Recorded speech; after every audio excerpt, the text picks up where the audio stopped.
নমস্কার বন্ধুরা, ক্রিয়েটিভ ফ্যামিলিতে আপনাদের সবাইকে স্বাগত জানিয়ে নিয়ে এসেছি আরও একটি নতুন রেসিপি। আজ আমি মটর ডালের একটা রেসিপি বানিয়ে আপনাদেরকে দেখাবো। আর এই রেসিপিটা একদম ইউনিক রেসিপি। এখানে আমি মটর ডাল, গোটা মটরটা সারা রাত ধরে ভিজিয়ে রেখে দিয়েছিলাম। তারপর সকালবেলাতে আমি এই ছালগুলোকে ছাড়িয়ে নিয়েছি। এখানে আমি পরিমাণ মতো করে ডাল নিয়েছি, তবে আপনারা আপনাদের পরিমাণ মতো করে নেবেন। আর বন্ধুরা, ভিডিওটি প্রথম থেকে শেষ পর্যন্ত দেখতে থাকুন, আশা করছি ভিডিওটি আপনাদের ভালো লাগবে। এবার এখানে মিক্সি জার নিয়েছি, মিক্সি জারে করে আমি এই মটরটা পিষে নেব। দুবারে পিসবো, অর্ধেক অর্ধেক করে নিচ্ছি। এবার আমি এর মধ্যে দিয়ে দিচ্ছি 1 চামচ গোটা জিরে, 1 ইঞ্চির মতো আদা কুচানো, আর দিচ্ছি 3টে কাঁচা লঙ্কা। ঝালটা আপনারা পছন্দ মতো করে দেবেন। এবার এটা খুব কম জল দিয়ে বাটতে হবে, একদম গাঢ় করে এটা বাটতে হবে। তাহলে বেটে নিয়ে আসি। ডালটা বেটে নিয়েছি, আর ডালটা দেখুন এরকম মিহি করে বেটে নিতে হবে। এবার এটাকে এক সাইডে আমি সরে রাখছি। এবার একটা মশলা তৈরি করব। ডালটা বেটে আর এই জারটা ধুইনি, এটাতেই আমি মশলাটা তৈরি করে নিচ্ছি। এখানে আমি টমেটো নিয়েছি 2টো, 1 ইঞ্চির মতো আদা নিয়েছি, একটু কাজু নিয়েছি, তবে কাজুর পরিবর্তে আপনারা 4 মগজও দিতে পারেন। এখানে নিয়েছি এলাচ, দারচিনি আর লবঙ্গ। ঝাল মতো কাঁচা পাকা আমি লঙ্কা দিচ্ছি, তবে ঝালটা আপনারা আপনাদের পছন্দ মতো করে দেবেন। এবার এটা জল না দিয়ে আমি বেটে নিচ্ছি। এবার এই ডাল বাটাতে দিয়ে দিচ্ছি আমি পরিমাণ মতো হলুদের গুঁড়ো, আর দিচ্ছি স্বাদ মতো নুন। এবার হলুদ আর নুন দিয়ে ভালো করে আমি এটা ফাটিয়ে নিচ্ছি।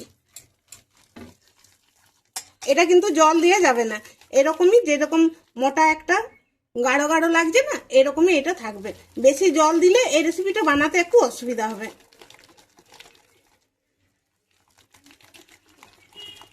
এটা ভালো করে ফাটিয়ে নিয়েছি, আর ফাটাতে ফাটাতে দেখবেন কালারটা চেঞ্জ হয়ে যাবে, আর হালকাও খুব হয়ে যাবে। এবার ভালো করে ফাটানো হয়েছে কিনা দেখার জন্য এখানে একটা বাটিতে জল নেবেন। জল নিয়ে এরকম একটু নিয়ে বড়ির মতো করে এইভাবে ফেলে দিবেন। ফেলে দিলে দেখবেন উপর দিকে ভেসে উঠেছে, তখনই জানবেন যে এই ব্যাটারটা খুব ভালো করে ফেটানো হয়ে গেছে। এবার কড়াইটা খুব ভালো করে গরম করে নিয়েছি, আর দিয়ে দিচ্ছি তাতে সরষের তেল। পরিমাণ মতো করে সরষের তেল দিচ্ছি। এবার তেলটাকে খুব ভালো করে গরম করে নিতে হবে। এবার তেলটা ভালো করে গরম হয়ে গেলে এবার আমি বড়াগুলোকে একটু চ্যাপ্টা আকারে ভেজে নিচ্ছি।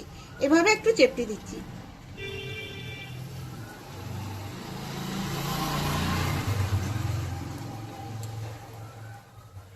গ্যাসের আঁচটা আমি একদম মিডিয়ামে করে রেখেছি, আর গ্যাসের আঁচটা এরকম মিডিয়ামে করে এইগুলো ভাজতে হবে।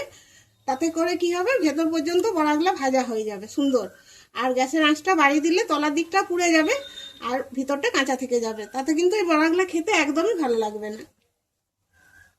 প্রয়োজন হলে গ্যাসের আঁচটা একদম কমে দিতে হবে, তবে আপনার পছন্দ অনুযায়ী গ্যাসের আঁচটাকে কমা বাড়া করতে হবে। এবার যখন দেখবেন যে কালারটা চেঞ্জ হয়ে গেছে, তলার দিকটা রং চলে এসছে, সেই সময়তে উল্টিয়ে নিতে হবে। আর এই দেখুন সুন্দর উল্টানো যাবে।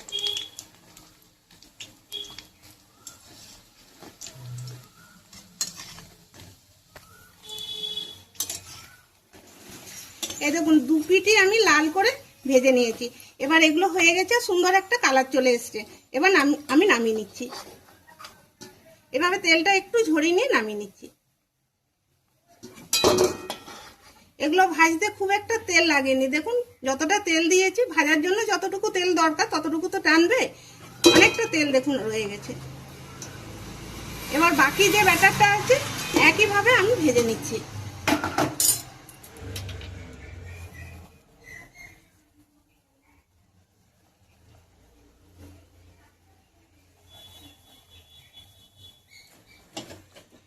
এগুলোও ভাজা হয়ে গেছে, এগুলো আমি তেল ঝরিয়ে তুলে নিচ্ছি।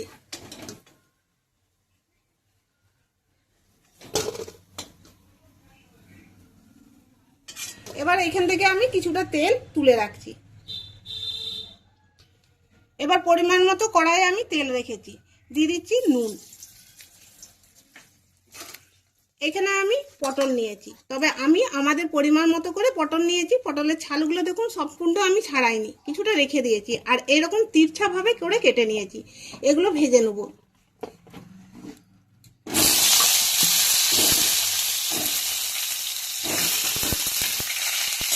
এবার পটলগুলোকে ভালো করে নেড়ে চেড়ে একটু লাল করে ভেজে নিতে হবে। এই দেখুন পটলগুলো লাল লাল করে ভেজে নিয়েছি। এবার এগুলো তুলে নিচ্ছি।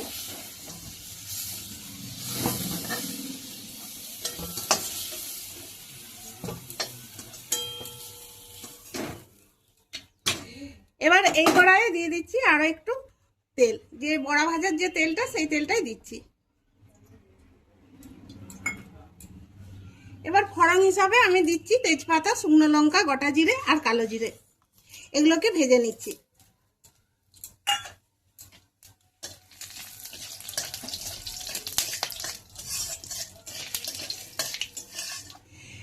এই গোটা মশলাগুলো ভাজা হয়ে গেছে। এবার আমি নিয়েছি পরিমাণ মতো হলুদের গুঁড়ো, ধনের গুঁড়ো আর জিরের গুঁড়ো।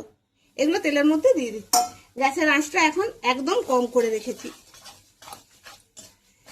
এবার এগুলো তেলে দেওয়ার সঙ্গে সঙ্গে কিন্তু এগুলো ভাজা হয়ে যায়। এবার যে মশলাটা আমি বেটে রেখেছি সেটাই তেলের মধ্যে দিয়ে দিচ্ছি।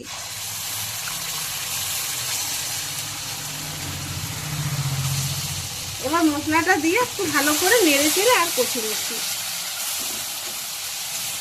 এবার দেখুন মশলাটা কষাতে কষাতে একটা সুন্দর সেন্ট উঠে গেছে আর মশলা থেকে তেলও ছেড়ে দিয়েছে। এবার আমি মিক্সি ধুয়ে জল একটু দিয়ে দিচ্ছি।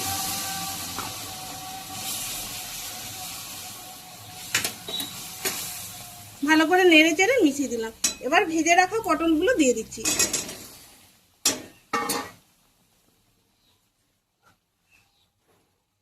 এখানে আমি পরিমাণ মতো সিদ্ধ করে আলু নিয়েছি, তবে আপনারা চাইলে আলুটা বাদও দিয়ে দিতে পারেন।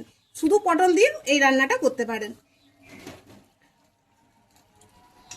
এবার আলু পটল ভালো করে মশলার সাথে আরো একবার আমি কষিয়ে নিচ্ছি।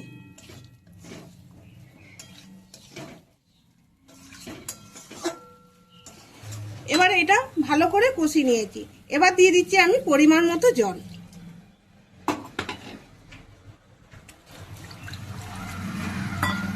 জলটা দিয়ে ভালো করে আমি মিশিয়ে নিচ্ছি।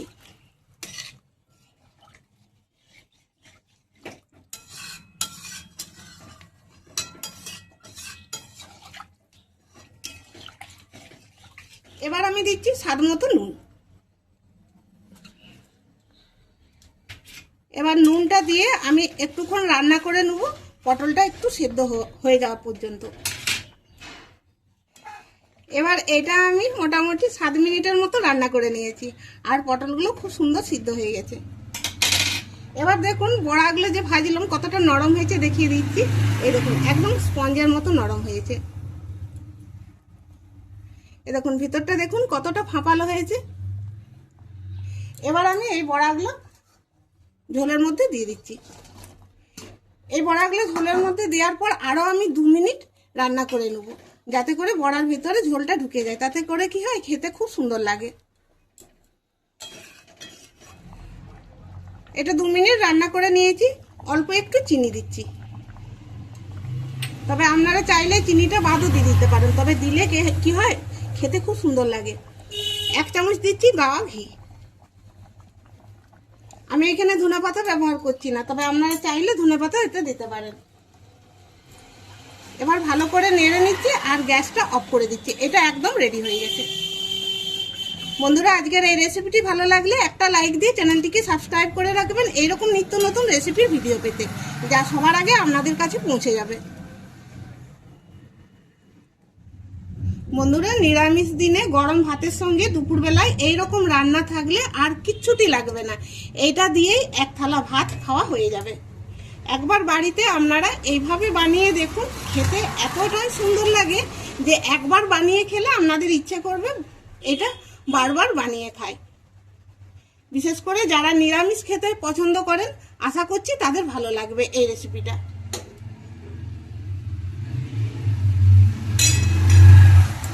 তাহলে বন্ধুরা ভিডিওটি ভালো লাগলে লাইক শেয়ার কমেন্ট করবেন, চ্যানেলটিকে সাবস্ক্রাইব করে আমাদেরকে সাপোর্ট করবেন।